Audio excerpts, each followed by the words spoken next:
Hello BCC प्रेपेक्स के online platform पर सभी को स्वागत है। तो यहाँ तक हमने 4 वीडियो बना दिए कंप्लीट। हमने 4 वीडियो अलग अलग टॉपिक के ऊपर बनाए। जो सबसे पहला जो हमारा वीडियो था वो था इलेक्ट्रिक करंट के बारे में। इलेक्ट्रिक करंट की डेफिनेशन है 1 एम्पियर, उसकी यूनिट, इलेक्ट्रिक करंट को मेजरमेंट करने की डिवाइस वगैरह हमने कंप्लीटली फर्स्ट चैप्टर के अंदर आपको क्लियर किया। तो प्यारे बच्चों, पूरे चैप्टर को समझने के लिए आपको फर्स्ट चैप्टर देखना बहुत ज़रूरी है और यहाँ उनके बारे में आपको नॉलेज होना बहुत ज़रूरी है। सेकंड चैप्टर के सेकंड वीडियो के अंदर हमने जो पोर्शन क्लियर किया है वो है electric potential and potential difference के बारे में। इलेक्ट्रिक पोटेंशियल क्या होता है, पोटेंशियल डिफरेंस क्या होता है, उनको पूरा कंप्लीट एक्सप्लेन किया हमने।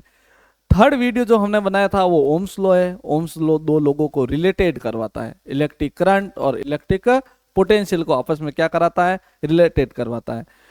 और उसके अंदर हमने इलेक्ट्रिक करंट यानी V directly proportional to I, यानी कहने का मतलब किसी भी कंडक्टर के दोनों एंड पर यदि इलेक्ट्रिक पोटेंशियल अप्लाई करेंगे, electric potential different different applied करना बहुत जरूरी है, तभी हमें क्या होगा, तभी उस कंडक्टर के अंदर फ्लो ऑफ चार्ज बढ़ेंगे। फ्लो ऑफ चार्ज कितने बढ़ेंगे, जितना आप इलेक्ट्रिक पोटेंशियल डिफरेंस अप्लाई कर रहे हो। यानी कहने का मतलब है electric potential difference directly proportional flow of electric current, यानी कहने का मतलब V directly proportional to I। Proportional का साइन हट रही रेजिस्टेंस आ जाएगा। उस रेजिस्टेंस को हमने कंप्लीट समझा है वीडियो नंबर 4 के अंदर कि R डिपेंड किसके ऊपर होता है, और R का जो नया फॉर्मूला निकल के आया वो था R बराबर रो L अपॉन A। यहाँ पर एक नया वर्ड आया कांस्टेंट रो, जिनका मतलब होता है रेजिस्टिविटी। इस 4 नंबर वीडियो के अंदर रेजिस्टिविटी के बारे में हमने कंप्लीट किया। आज हम इस चैप्टर के जितने भी R बराबर रो L अपॉन A से रिलेटेड जितने क्वेश्चन बन रहे हैं, हमने कुछ एनसीईआरटी से क्वेश्चन उठाए, कुछ बेसिक क्वेश्चन, यानी 4-5 क्वेश्चन है जो इस फॉर्मूले से रिलेटेड है, जो कहीं ना कहीं हमें बोर्ड में देखने को मिलते हैं। तो जरूर वीडियो को देखना और पूरा कंप्लीट, और हम चाहते हैं कि आप एक एक चीज़ का नोट्स बनाए, ठीक है, ताकि आपका ये कॉन्सेप्ट क्लियर हो सके। चलो स्टार्ट करते हैं। तो यहाँ पर हम एक एक क्वेश्चन को क्लियर करते हैं। जो हमारा फर्स्ट क्वेश्चन रहेगा वो रहेगा, देखो रेजिस्टिविटी डिपेंड किसके ऊपर है। रेजिस्टिविटी का मतलब होता है, यहाँ पर हम बात करते हैं रो के बारे में कि रो किसके ऊपर डिपेंड करता है। इसका मतलब होता है रेजिस्टिविटी। रेजिस्टिविटी यानी कहने का मतलब हमने एक फॉर्मूला पढ़ा था R बराबर रो L अपॉन A। यहाँ पर सबकी मीनिंग आपको मालूम होनी चाहिए। R का मतलब होता है वायर का रेजिस्टेंस, रो का मतलब रेजिस्टिविटी, और L का मतलब वायर की लेंथ, और A का मतलब क्रॉस सेक्शनल एरिया A। यानी R है जो डिपेंड करता है, R डिपेंड करता है L के ऊपर, और R डिपेंड करता है एरिया के ऊपर। लेकिन ये जो रेजिस्टिविटी है ये न तो A पर डिपेंड करेगा न ही लेंथ के ऊपर डिपेंड करेगा। तो ये रेजिस्टिविटी दो लोगों के ऊपर डिपेंड करती है, एक तो करती है टेम्परेचर पर, और एक दूसरा डिपेंड करती है वायर के मटेरियल पर। Depend on material, depends on material. तो यहां पर जो ऑप्शन है वो देखते हैं कि resistivity depend on which of the flowing. ये लेंथ ऑफ कंडक्टर ये डिपेंड नहीं करता है, cross sectional area of conductor इसके ऊपर डिपेंड नहीं करता है, मटेरियल ऑफ कंडक्टर यानी अभी हमने बताया ये मटेरियल के कंडक्टर पर डिपेंड करता है। यानी कहने का मतलब इसका ऑप्शन कौन सा सही रहेगा, सी ऑप्शन सही रहेगा। चलो नेक्स्ट क्वेश्चन देखते हैं। नेक्स्ट क्वेश्चन यहां पर है, देखो two resistors are of same material and are having same length. If the ratio of their cross sectional area is 2:11, then what will be the ratio of their resistance? यानी कहने का मतलब यहाँ पर जो हमने दो लोगों का रेशियो दे रखा है वो एरिया, क्रॉस सेक्शनल एरिया का।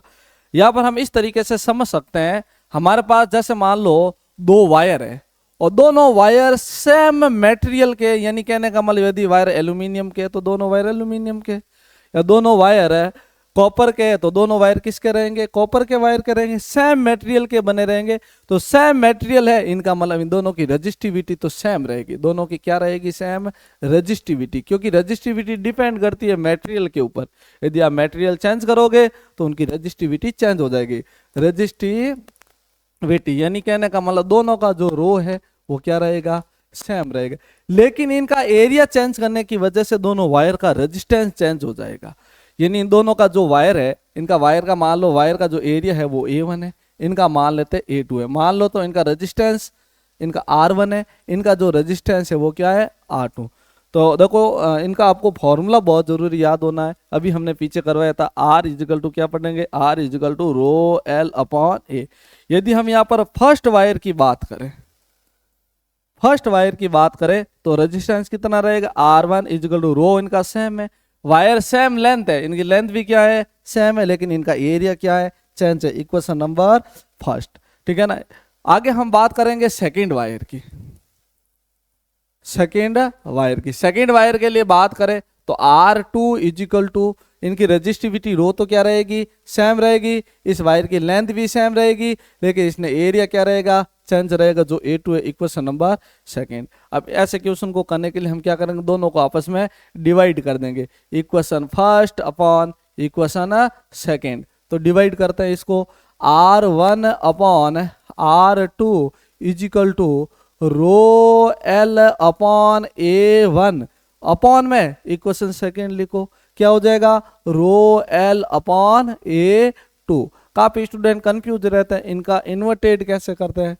तो देखो थोड़ी मैथ स्ट्रांग भी होना जरूरी है, क्योंकि यहाँ पर हम फिजिक्स पढ़ रहे हैं, ठीक है ना। तो यहाँ क्या होगा, ऊपर वाला डाटा है वो मैं सेम लिख रहा हूँ, रो L अपॉन A1 मल्टीप्लाई, इस डाटा को आप क्या कर दो, रेसिप्रोकल कर दो, ऊपर ले जाके इनका रेसिप्रोकल कर दो, यानी उल्टा कर दो। तो क्या हो जाएगा, A2 upon rho into L। अब देखो ऊपर नीचे डाटा सेम है, और डाटा सेम, डाटा आपस में क्या हो जाएंगे, कैंसिल आउट हो जाएंगे, रो L से रो L कैंसिल हो गया, तो R1 upon R2 equal to A2 upon A1। बहुत ही इंपॉर्टेंट कॉन्सेप्ट है, और इस कॉन्सेप्ट को और क्लियरली मैं आपको समझाने की कोशिश करूंगा। देखते हैं, देखो तो हमने एक चीज पढ़ी थी, आप कभी भी इतनी माथापंची नहीं करना, आपको एक शॉर्टकट बता दो, आपको ध्यान रखना है। मैंने आपको पूरा कॉन्सेप्ट समझाया। आर है वो डायरेक्टली प्रोपोर्शनल टू किसके, एल के है, और आर है ना वो एरिया के क्या होता है, रेसिप्रोकल होता है। क्या हम इनको इस तरीके से भी लिख सकते, यदि आपको दो सेम वायर, सेम मटेरियल के वायर और सेम लेंथ के दे, या लेंथ अलग अलग हो, लेंथ क्या हो, अलग अलग हो, और दोनों के एरिया क्या हो, सेम हो, उस टाइम इसको हम क्या लिख सकते हैं, R1 upon R2 equal to L1 upon L2। ठीक है, इतना फॉर्मूला यूज करके हम डायरेक्ट ये लिख सकते हैं। यदि किसी रेजिस्टेंस की लेंथ सेम हो, इनके लिए हम क्या लिखेंगे, cross sectional, cross sectional area क्या होना चाहिए, क्या होना चाहिए, क्रॉस सेक्शनल एरिया सेम होना चाहिए, और रेजिस्टिविटी सेम मटेरियल होना चाहिए। और मटेरियल कैसा होना चाहिए, same, material same. Material same होना का मतलब होता है उनकी जो रेजिस्टिविटी दे रखी होगी आपको, वो रेजिस्टिविटी क्या होनी चाहिए प्यारे बच्चों, सेम होनी चाहिए, तभी ये हमारा कॉन्सेप्ट यूज होगा, वरना कॉन्सेप्ट रॉन्ग हो जाएगा।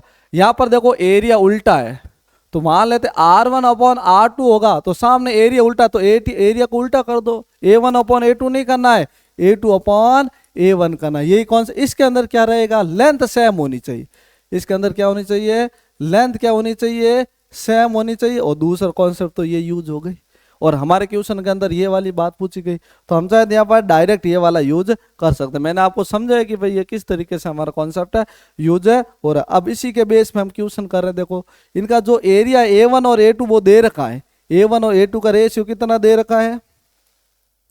यहाँ पर हमारा जो पीछे वाला जो क्वेश्चन है उसके अंदर A1 रेशियो A2 वो दे रखा है 2 रेशियो 11। हमें फाइंड करना है R1 रेशियो R2, हमें वो क्या करना है, फाइंड करना। देखो दे रखा है will be the ratio of the resistance. देखो क्या होगा, फॉर्मूला क्या अभी बताए, R1 upon R2 equal to A2 upon A1। तो हम कैसे लिखेंगे इसको, R1 upon R2 equal to A2 का काम कौन कर रहा है यहाँ पर, 11 अपॉन 2। यहाँ आप रेशियो को डिवाइड करके पीछे x यूज लेके, या 2x और 11 ऐसे इनको अलग अलग तोड़ सकते हैं हम, ठीक है ना। इनका मतलब R1 रेशियो R2 आपके पास कितना आ जाएगा, 11 रेशियो 2। ये हमारे पास फाइनल आंसर आ जाएगा। हमारा क्वेश्चन यहाँ से आपको शुरू करना और सॉल्व करना। पीछे वाला मैंने आपको कॉन्सेप्ट समझाया, यदि आप लिखना चाहते हो तो कॉन्सेप्ट वे साइड में लेके इनको लिख सकते हो। और जो इस क्वेश्चन का जो सॉल्यूशन है वो यहाँ से स्टार्ट होगा, इसका जो सॉल्यूशन है यहाँ से स्टार्ट होगा, ठीक है ना। ये भी बहुत इंपॉर्टेंट, नोट में डाल के दो दो बातें आपको लिखना है और इनकी कंडीशन भी आपको साथ में याद रखनी है, ठीक है ना। अच्छे शॉर्ट क्वेश्चन करने का हमारा तरीका रहेगा। चलो आगे नेक्स्ट क्वेश्चन देखते हैं। Resistance of material wire of length 1 metre is 26 ohm at 20 degree. If the diameter of wire is 0.3 millimeter, what will be the resistivity of the metal at that temperature? बहुत important question है, ठीक है ना। इसको हम पूरा explain करके आपको समझाएंगे। यहाँ पर सबसे पहले हमारा रहेगा प्रोसेस गिवन।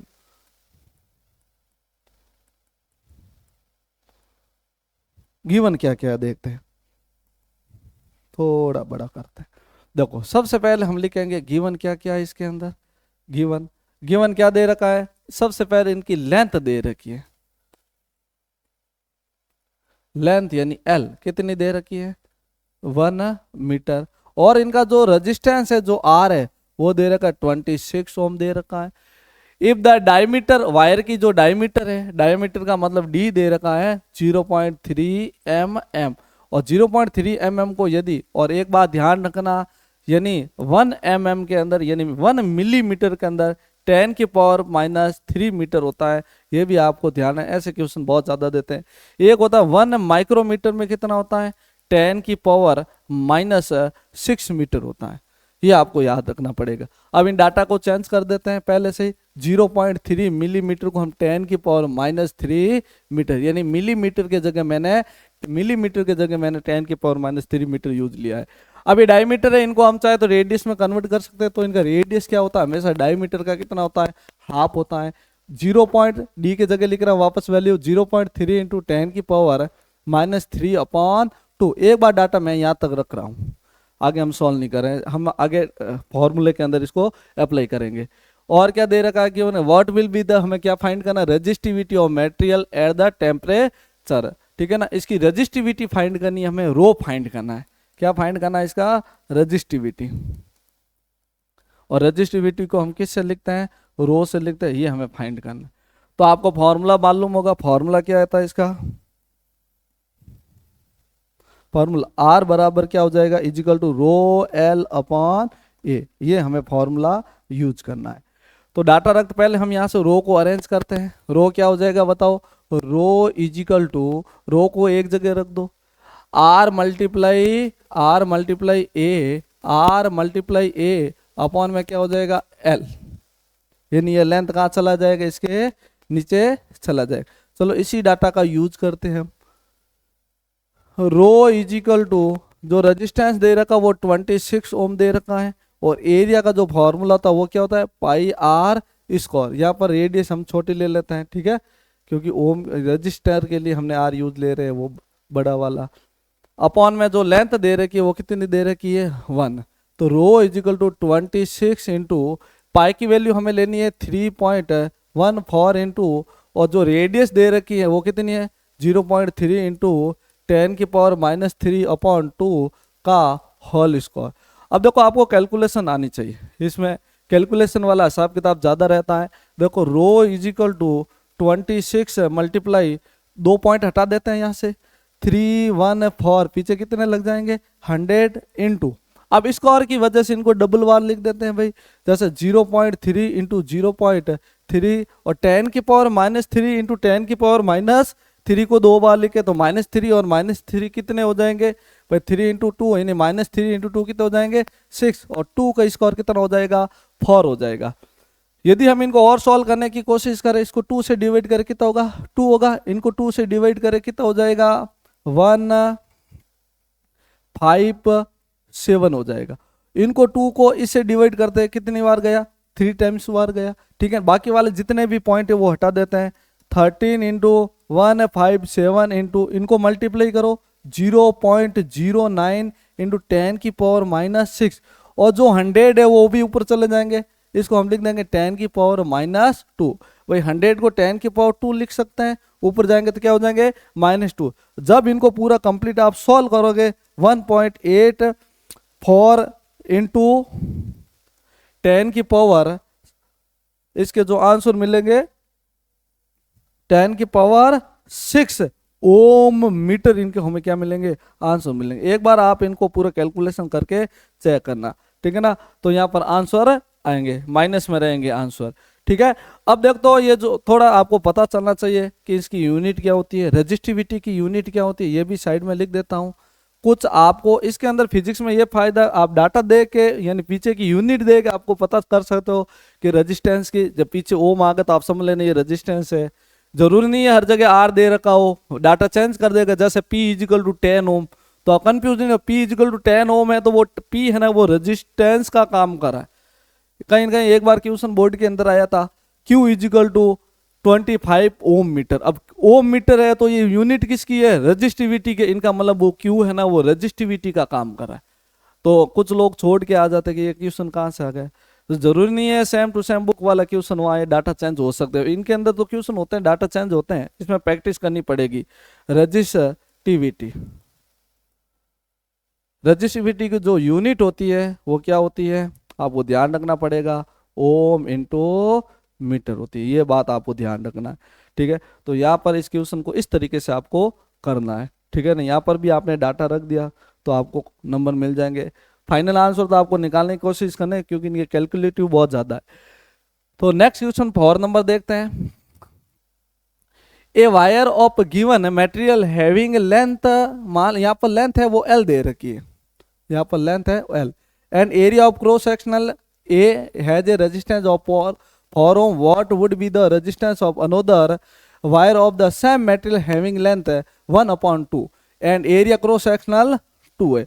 तो देखो ऐसे क्वेश्चन, ये एक तरह का आप ऐसे समझ लो, ये हमारा क्वेश्चन नहीं, ये कॉन्सेप्ट है, ठीक है। ऐसे ऑब्जेक्ट टाइप आपको क्वेश्चन कहीं कहीं देखने को मिलेगा। देखो मैं समझाता हूँ आपको, हमारे पास एक वायर है, एक वायर है, ठीक है। उस वायर की जो लेंथ है वो कितनी है, L लेंथ की वायर है, और क्रॉस सेक्शनल एरिया क्या है उसका A है, तो रेजिस्टेंस क्या होगा इसका, R होगा। तो तो R बराबर क्या हो जाएगा, हमने फॉर्मूला लिखा था, फॉर्मूला क्या होगा, L A और R का जो रिलेशन है वो क्या है, R equal to rho L upon A। मान लेते हैं यहाँ पर रेजिस्टेंस है वो R है।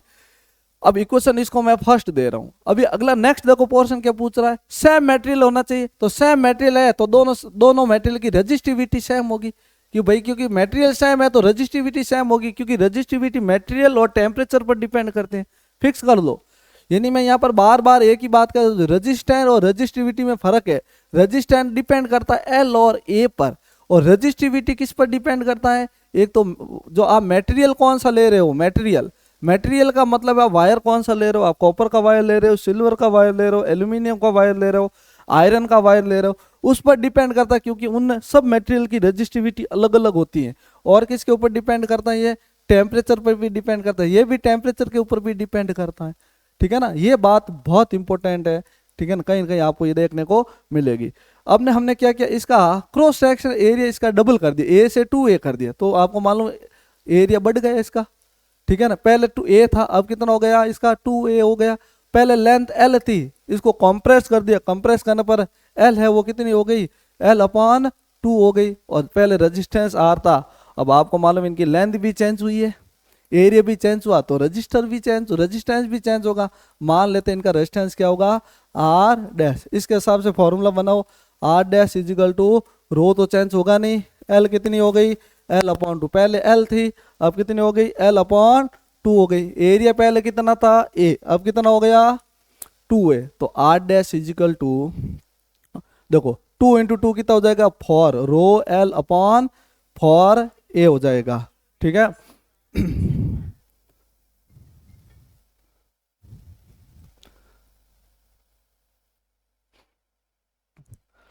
चलो देखते हैं। तो यहाँ पर हमें इसको इस तरीके से भी लिख सकते हैं, R डैश इजिकल टू, इसको 1 से मल्टीप्लाई करने पर डाटा से कोई फर्क नहीं पड़ता है, तो इनको हम ऐसे लिख सकते हैं 1/4 रो L upon A। Equation number second, देखो इस इक्वेशन और इस इक्वेशन में चेक करो सेम कौन सा है, देखो ये वाला रो L अपॉन A यहाँ पर भी है, रो L अपॉन A यहाँ पर भी। क्या इनके जगह में R पुट कर दूं, यानी न्यू इक्वेशन कैसे लिखेंगे हम, इक्वेशन फर्स्ट एंड इक्वेशन है सेकेंड। देखो इसको किस तरीके से लिखेंगे, तो हमारे पास जो रेजिस्टेंस आएगा R इजिकल टू क्या आ जाएगा, 1/4 R dash equal to 1/4 is equal 1/4 multiply, और इनके जगह मैं डाटा क्या रख रहा हूँ, वहां पर आर रख रहा हूँ, तो ओवरऑल क्या आ जाएगा, आर डैश है वो कितना आ जाएगा, R/4 आ जाएगा। अब आपको डिपेंड करता है कि डाटा के अंदर नया रेजिस्टेंस कितना होगा, पुराना रेजिस्टेंस कितना दे रखा है। शायद हमारे क्वेश्चन के अंदर रेजिस्टेंस दे रखा है 4 ओम, तो हम इसको आर डैश कितना आ जाएगा हमारे पास, R dash is equal to जो आर दे रखा है वो 4 ओम दे रखा है, अपॉन में जो 4 है वो पहले से 1 से 1 कैंसिल हो जाएगा, वो कितना हो जाएगा 1 ओम हो जाएगा। तो देखो प्यारे बच्चों, इस ऐसे क्वेश्चन को हम आपको एक शॉर्ट तरीका बताते हैं याद करने का। ऑब्जेक्टिव टाइप क्वेश्चन हो जाए तो आपको इतना बड़ा करोगे तो टाइम बहुत ज्यादा निकल जाएगा। तो देखो तरीका बताते हैं। फर्स्ट, इसको भी आप नोट में अंदर डाल देना, ठीक है ना। फर्स्ट पॉइंट देखो, यदि ये वायर है, इस वायर को हमने क्या कर दिया, कॉम्प्रेस्ड कर दिया,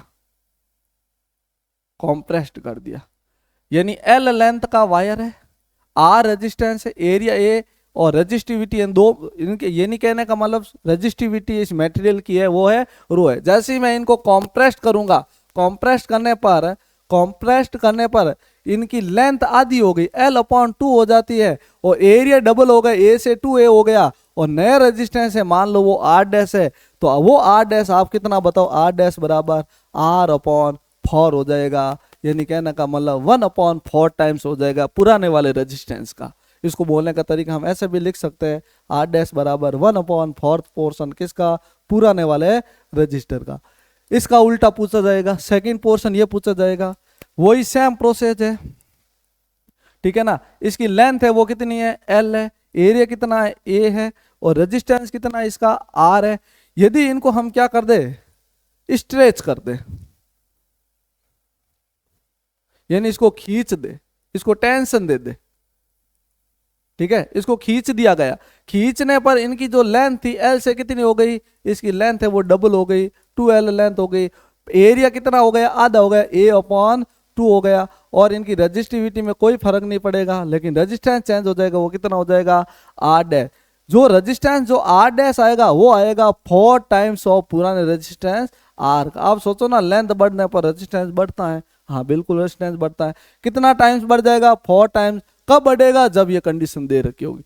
यदि ये कंडीशन दे रखी है तो आप डायरेक्ट कर सकते हो, क्योंकि पुराना वाला रेजिस्टेंस आपको बुक के अंदर या क्वेश्चन के अंदर दे रखा होगा, डाटा रखना है, तो ये आपके दो फॉर्मूले हैं, याद रखना पड़ेगा, ठीक है ना। तो अब हमारा जो नेक्स्ट जो लास्ट क्वेश्चन है, बहुत इंपॉर्टेंट क्वेश्चन है, जो हमारे एनसीईआरटी के एक्सरसाइज के अंदर है, ठीक है ना। तो ये थोड़ा लेंथी भी है क्वेश्चन, हम आराम से आपको इस पूरे कंप्लीट समझाते हैं, ठीक है ना। अब देखो यहाँ पर क्वेश्चन दे रखा है, ये कॉपर का वायर है, तो कॉपर का वायर जिनके डायमीटर कितना 0.5 मिलीमीटर है, यानी and resistivity of 1/6 × 10⁻⁸ ohm metre. What will be the length of this wire to make it resistance 10 ohm, ठीक है ना। How much does the resistance change if the diameter is double. यानी कहने का मतलब है इसके अंदर दो क्वेश्चन पूछे गए। पहले तो हमें क्या निकालना है, इसकी हमें लेंथ निकालनी है, और दूसरा क्वेश्चन पूछ रहा है यदि इनके डायमीटर, वायर के डायमीटर को यदि हम डबल कर दे तो इनका जो रेजिस्टेंस के ऊपर क्या इफेक्ट पड़ेगा। चलो स्टार्ट करते हैं, दोनों क्वेश्चन को यहाँ पर करेंगे हम। देखो सॉल्यूशन के अंदर सबसे पहला हमारे क्वेश्चन के अंदर काम रहता है कि उनका गिवन लिख दिया जाए। गिवन क्या क्या है, उसका डायमीटर दे रखा है, डी दे रखा है, वो दे रखा है 0.5 mm। इसी तरह का क्वेश्चन मिलता जुलता हमने पीछे वाले क्वेश्चन में किया है। मिलीमीटर को चेंज कर दो, डी बराबर 0.5 मिलीमीटर के कितना होता है 10⁻³ मीटर, और डायमीटर को भी चेंज करो रेडियस के अंदर, क्योंकि जो रेडियस होती है वो डायमीटर की क्या होती है, आधी होती है। 0.5/2 × 10⁻³ मीटर, ठीक है ना। उसके बाद इनकी रजिस्टिविटी यानी रो दे रखा है, कितना दे रखा है 1.6 × 10⁻⁸ ओम मीटर। फिर इनकी हमें क्या फाइंड करनी है, इसकी हमें क्या फाइंड करनी है, लेंथ फाइंड करनी है। इसकी लेंथ क्या है ये हमें फाइंड करनी है। और क्या गिवन में, और रजिस्टर आर दे रखा है, इनका रजिस्टर आर कितना दे रखा है, इसका रजिस्टर 10 ओम रजिस्टर दे रखा है, 10 ओम रजिस्टर दे रखा है। चलो यहाँ पर हम फॉर्मूले के अंदर अप्लाई कर दें। रजिस्टिविटी का फॉर्मूला क्या होता है,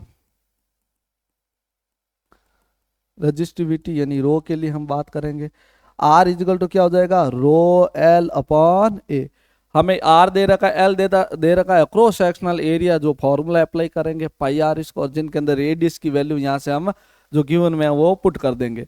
तो यहाँ पर देखो हमें क्या निकालना, एल निकालना, तो एल इजिकल टू कितना हो जाएगा, क्रॉस मल्टीप्लाई करो, आर इंटू ए हो जाएगा, अपॉन में क्या हो जाएगा, रो कहाँ चला जाएगा, इनके नीचे चला जाएगा ये रो। अब डाटा रखते हैं, एल इजिकल टू आर कितना ओम दे रखा है, 10 ओम दे रखा है, एरिया को हम क्या लिख सकते हैं, पाई आर स्क्वायर अपॉन रजिस्टिविटी कितना दे रखा है, 1.6 मल्टीप्लाई 10 की पावर माइनस 8 दे रखा है। अब देखो कैलकुलेटिव है बाकी वाला, तो L equal to 10 into pi की वैल्यू ऐसे क्वेश्चनों में 3.14 लेना है। यदि 22/7 लोगे तो आपके जो क्वेश्चन के अंदर जो पीछे आंसर की दे रखी इनका मिस मैच होगा, इससे बेहतर आप 3.14 ले लेते हैं। इंटू रेडियस कितनी दे रखी है बताओ, ऊपर रेडियस के ऊपर स्क्वायर है, कितनी दे रखी है रेडियस, 0.5 इंटू 10 की पावर माइनस 3 अपॉन में 2, ठीक है, और अपॉन में कितना हो जाएगा 1.6 मल्टीप्लाई 10 की पावर माइनस 8।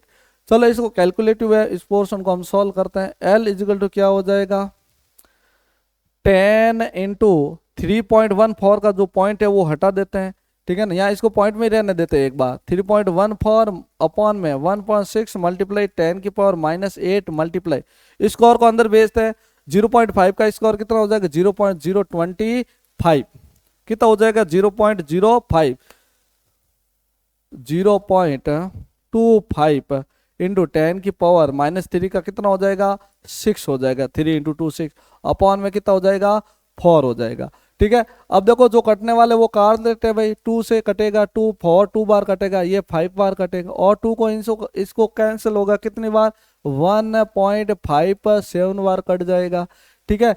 बाकी वाले जो कट रहे हैं उसको देख लेते हैं। L equal to 5 into 1.57 into 0.25 into 10 की पावर माइनस 6 अपॉन में 1.6 मल्टीप्लाई माइनस के 8 ऊपर चला जाएगा, कितना हो जाएगा प्लस का 8।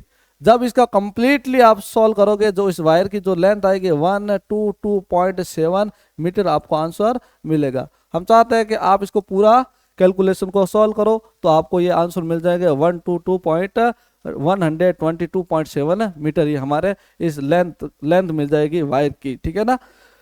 अब हमें ये क्वेश्चन पूछा गया इसका डबल कितना होगा, यदि इसकी डायमीटर को डबल कर दिया जाए तो हमारे पास जो रेडियस है, सॉरी हमारे पास जो रेजिस्टेंस है वो कितना हो जाएगा। चलो देखते हैं भाई, यदि लेंथ को क्या कर दे, ये वायर है, वायर का जो डायमीटर है वो मान लेते हैं डी है, और इसको कंप्रेस करके इसके डायमीटर को मैंने डबल कर दिया, डी से कितना कर दिया, इसको 2d कर दिया। पहले मान लो इनका रेजिस्टेंस r था, बाद में रेजिस्टेंस कितना हो गया r', और आपको मालूम इसका concept r directly proportional to a होता है, इसको हम ऐसा लिख सकते हैं। एरिया के अंदर क्या आती है, रेडियस आती है, और रेडियस से कहां से मिलकर बनता है, डायमीटर से, तो यहाँ पर हम डायरेक्ट लिख रहे हैं डायमीटर का स्क्वायर। यदि मैं इसको r1/r2 लिखता हूं इजिकल टू, अब ये डाटा रेसिप्रोकल है, मैंने अभी समझाया पीछे कॉन्सेप्ट, तो सामने d1/d2 नहीं करना है क्योंकि d नीचे है तो उल्टा हो जाएगा, क्या होगा d2/d1, ऊपर स्क्वायर लगे, अपने अपने स्क्वायर लगा देते हैं। चलो r1/r2 इजिकल टू d2 कितना दे रखा है, यहाँ पर d2 क्या उतना इसका डबल हो जाएगा, लेकिन यहाँ पर थोड़ा सा इसको उल्टा करना पड़ेगा, यहाँ पर मैं आपको अच्छे से समझा देता हूं, देखो हाँ चलो एक बार डाटा रख के देख लेते हैं। d2 का स्कोर कितना हो जाएगा, 2d का स्कोर हो जाए, क्योंकि ये किसका काम कर रहा है, d2 का काम कर रहा है, यहाँ पर जो डायमीटर वो किसका काम कर रहा है, d1 का काम कर रहा है, अपॉन में d1 का स्कोर यानी d का क्या हो जाएगा स्कोर, r1/r2 इजिकल टू क्या हो जाएगा 2d का स्कोर, 4d का स्कोर अपॉन d का स्कोर, d के स्कोर से d स्कोर क्या हो जाएगा कैंसिल हो जाएगा, और 4 नीचे भेज दो, r2 उधर भेज देते हैं, तो r1/4 इजिकल टू क्या हो जाएगा r2, ये नया रेजिस्टेंस है, यहाँ ऐसा लिख सकते हैं 1/4 इजिकल टू r2/r1 हो जाएगा, या r1 का 1/4 टाइम्स हो जाएगा, ये हमारे पास इनका आंसर मिल जाएगा। इस तरीके से जो क्वेश्चन है हमने यहाँ पर आपको टोटल 5 क्वेश्चन और विथ कुछ हमने मिलते जुलते कॉन्सेप्ट भी कराए, जो इंपॉर्टेंट चीजें थी वो भी हमने यहाँ पर आपको लिखवाई है। तो यहाँ तक हमारी आज का लेक्शन यही कंप्लीट होता है। अगला हम पढ़ेंगे heating effect of electric current और बाकी वाला जितना भी थोड़ा बहुत बचा हुआ है वो हम कंप्लीट थोड़े थोड़े वीडियो के पोर्शन के अंदर कंप्लीट करेंगे। तो यही हम सेशन को कंप्लीट करते हैं। वीडियो अच्छा लगा तो वीडियो को लाइक शेयर एंड सब्सक्राइब जरूर करें। Thank you.